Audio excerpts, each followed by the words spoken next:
Hi students, welcome to my channel. நீங்கள் பார்த்துருக்கிறது வந்து 9th standard mathematics second mid term டெஸ்ட்டுக்கான கொஷின் பேப்பர். ஸோ மேக்ஸ் பொறுத்தளவுக்கு நீங்கள் இந்த 1 மார்க் மட்டும் நல்லா படிச்சு வச்சுக்கோங்க. உங்களுக்கு 7 1 மார்க் வருது. ஸோ இந்த மிட் பாயிண்ட்டில் இருக்குல்ல, நீங்கள் பார்க்குறீங்க மிட் பாயிண்ட், அதே மாதிரி ஜாமெட்ரி, இது ரொம்ப ரொம்ப இம்பார்ட்டன்ட். ஸோ அதெல்லாம் நல்லா படிச்சுக்கோங்க. அதே மாதிரி உங்களுக்கு 2 மார்க் 5 அட்டன் பண்ணணும்.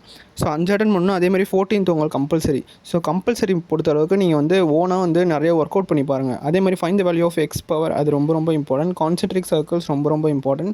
அதே மாதிரி சென்ட்ராய்டு பார்க்குறீங்க. ஸோ சென்ட்ராய்டு வந்து நான் பார்த்துட்ருக்கேன், கண்டிப்பாக எல்லா கொஷின்லையும் வருது. So find the difference between the point. So difference between the point, circle, chord. So அந்த சாப்டர் வந்து நல்லா பார்த்துக்கோங்க. 14th பார்க்குறீங்க.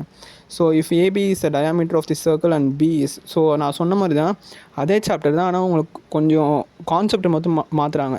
ஸோ நீங்கள் கான்செப்ஷுவலாக படிச்சிங்கன்னா அதெல்லாம் ரொம்ப ஈஸி. அதேமாதிரி 17th பார்க்குறீங்க.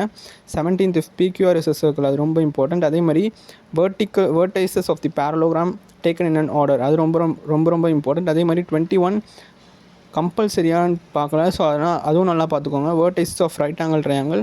ஸோ ஜாமெட்ரி நீங்கள் மறக்காமல் போட்டுருங்க. உங்களுக்கு 8 mark. All the best. Subscribe பண்ணுங்கள்.